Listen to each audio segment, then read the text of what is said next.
Baik, selamat pagi, siang, sore, malam bagi Bapak, Abang, Kakak, Ibu, atau siapapun yang mungkin nonton video ini. Perkenalkan terlebih dahulu, nama saya William Nopitupulu dari Prodi S1 Informatika dengan NIM 11S22010. Nah, dan ini adalah video penjelasan atau laporan source code untuk praktikum 4 PBO pada week 7. Oke, baik. Sebelum kita masuk ke tantangannya, coba kita jelaskan, kita baca dulu sedikit apa yang mau diminta oleh soalnya. Dan untuk kali ini soalnya akan mirip seperti yang kita lakukan pada praktikum 2, yaitu membangun sebuah fitur update pada sebuah to-do list. Nah, tapi kali ini kita akan memanfaatkan teknik-teknik yang kita pelajari pada modul ini berupa eh, object oriented programming. Nah, saya tidak akan jelaskan terlalu dalam kepada setiap metodenya atau mekanisme-mekanisme karena sudah kita diskusikan di week 2, jadi di praktikum 2. Jadi saya akan lebih fokus ke perubahan saja yang terjadi pada materi yang ada di atas sini. Oke, kalau kita masuk ke program sekarang, kita akan membangun sebuah superclass atau sebuah package sesuai dengan keperluan-keperluan kita. Nah, ada 5 package utama yang akan kita perlu, yaitu untuk pertama ada entity, repository, service, util, dan view. Tapi yang sebenarnya terbentuk sebagai package beneran cuma repository dan service. Oke. Nah, coba saya akan jelaskan terlebih dahulu dari app ya. Soalnya ini akan jadi hub utama dari eh, program kita. Oke.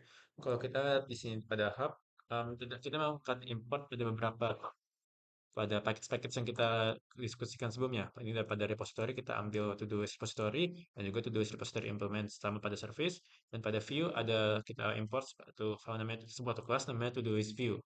Nah, dalam dalam programnya kita cuma melakukan beberapa pemanggilan dari em, setiap objek tersebut. Di sini kan kita pada line 9 kita memanggil em, kelas Todoist repository dan kita membangun sebuah objek dari eh, versi implementasinya. Dan pada akhirnya kita pada line 13 ini memanggil show to do list. Dan kalau tahu ingat show to do list pada eh, praktikum 2 ini akan menjadi sebuah hub utama kita. Oke, coba saya jelaskan satu persatu dari apa saja isi file ini. Mungkin dari yang paling kecil ya, dari utility. Oke, input util kalau kita ingat kemarin dari praktikum 2, em, itu akan jadi format untuk kita memasang input pada stream input kita. Tapi kali ini kalau lihat di line 1, saya pasang sebuah package util. Nah, keyword package ini digunakan untuk ya mau mengatakan bahwa ini akan di-package ke dalam sebuah uh, superclass. Dan itu terjadi nanti uh, di pemanggilan yang ke depannya. Tapi sebelum ini kita juga kasihkan sebuah private static scanner. Nah, ini harus bertipe private, soalnya kita hanya mau itu mengambil efek saat kena ke dalam objek ini. Kalau kita lihat di sini tidak terlalu berbeda sih setelah itu daripada kemarin. Kita dapat sebuah method string input yang akan mengabaikan string yang kita input pakai cara scanner biasa kan. Oke, selanjut itu coba kita jelaskan pada view. Nah, view kalau kita ingat dari sebelumnya, kita sekarang kita masuk ke package view. Nah, pada package view kita akan mengimport dari Todoist service dan Todoist daripada input util. Nah, saya tahu ini belum saya jelaskan sebelumnya, tapi akan saya jelaskan pas kena suatu yang penting. Nah, di sini kita mendeklarasikan sebuah private object dari objek Todoist service sebelumnya, namanya juga sama Todoist service, hanya huruf kecil nama variabelnya. Nah, kalau di sini nanti akan kita melihat ini namanya sebuah setter ya. Ini mengatakan bahwa karena nanti akan dibangun pada sebuah superclass, berarti kita akan ada melakukan banyak passing data untuk mengatur mungkin kekeliruan dari programnya untuk membedakan mana yang dari programnya, mana yang dari kelasnya, mana yang di passing dari kelas lain. Kita gunakan keyword this, dan this ini akan menspesifikkan bahwa oh kita mau um, to do service yang dapat dari file ini yaitu yang private ini. Oke. Dan kita masuk ke ini mirip saya yang pada kemarin ya. Kita loopnya akan mulai dengan sebuah while yang true. dan akan beri kita opsi pilihan mau masang pakai add to do list, remove to do list, atau change to do list. Dan juga tak terlalu berbeda lah dari yang kemarin ya. Oke, dan ini adalah view untuk tiap pilihannya add to do list, remove to do list, dan coba kita fokus saja pada yang penting yaitu change to do list.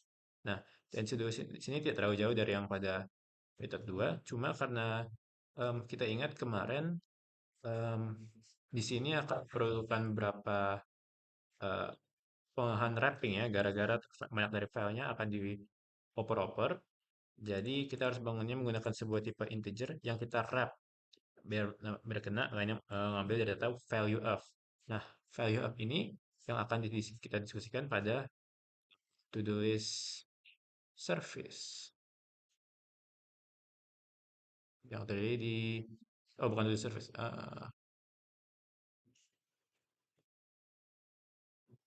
di sini.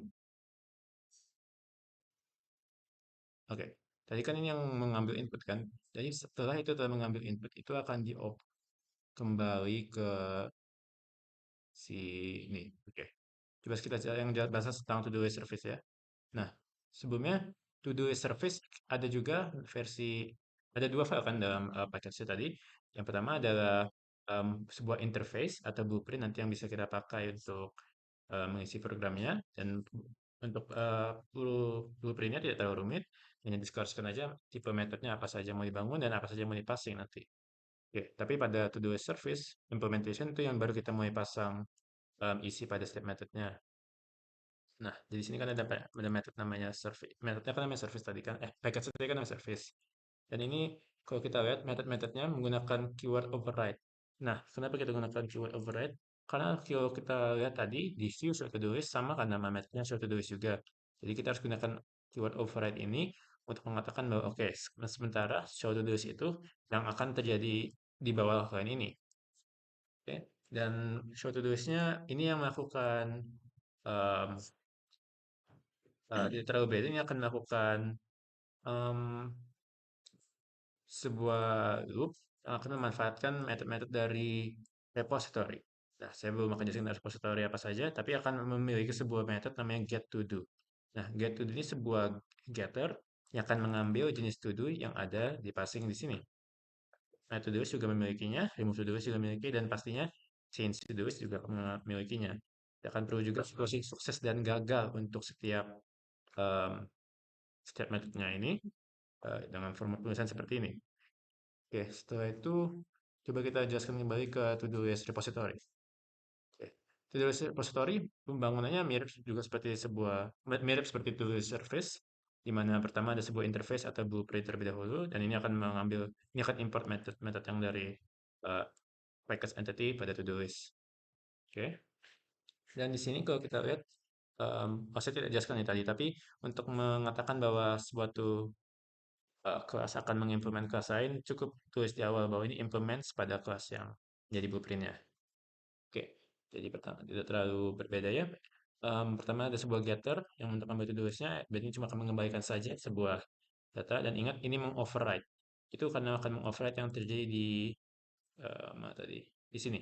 Eh, Metode yang ini, saya sudah ada kan metode yang namanya get all, jadi biar tidak ada kekeliruan kita harus pakai override. Oke, dan di sini kita ada kan repository kan. Ini berarti situasi-situasi misalnya ada masalah mungkin dalam ruang memorinya. Karena kan ruang memori model atau di sini data saja namanya yang mungkin sudah penuh atau kurang besar, bisa kita harus olah biar bisa digunakan kembali. Tidak akan terlalu jelaskan codingannya terlalu rumit karena sudah didiskusikan sebelumnya di praktikum 2. Oke, dan di sini baru kita mulai mendiskusikan metode kita baru memain dengan metode yang em, mengerjakan penambahan, pengurangan, dan pengubahan dari data yang pada list kita. Nah, kan sejelasnya sudah kita harus gunakan juga override karena kalau ingat sebelumnya ini kan kita eh, bangun di sini pada interface-nya, berarti harus kita override. Yes. Tidak akan saya jelaskan terlalu dalam apa saja fungsi dari setiap metode ini kalau sudah pernah. Jadi pokoknya nanti ini yang melakukan penambahan, pengurangan, atau pengubahan data yang ada pada to-do list kita. Kayaknya itu sudah untuk semua sini. Jadi coba kita kembali ke app. Oke. Dan tapi kalau kita di sini app, saya ada dua file kan yang Di luar setiap package tadi, ada app dan ada temp code runner. Nah, ini sebuah temporary code runner yang akan menjadi tempat pengerjaan dari file kita. Karena untuk kelas kita memerlukan sebuah em, ruangan temporary yang akan menampung hasil-hasil kita nanti. Oke, ya saya runkan saja. Oke, oke. Dan coba untuk awalnya saya mainkan saya dengan beberapa situasi yang ada em, pada praktikumnya ya. Oke, yang pertama coba. Eh, kita PS1, kita bilang kita mau belajar. Habis itu satu lagi, belajar belajar Nasdaq.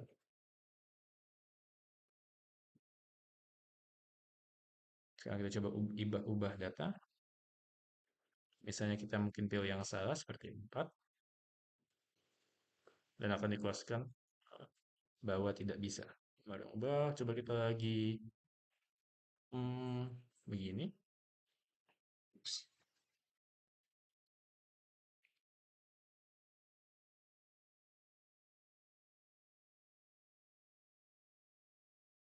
Yap, dan itu cocok hasilnya. Coba kita ubah yang benar kali ini. Misalnya sesuaikan. Belajar Pak Boy.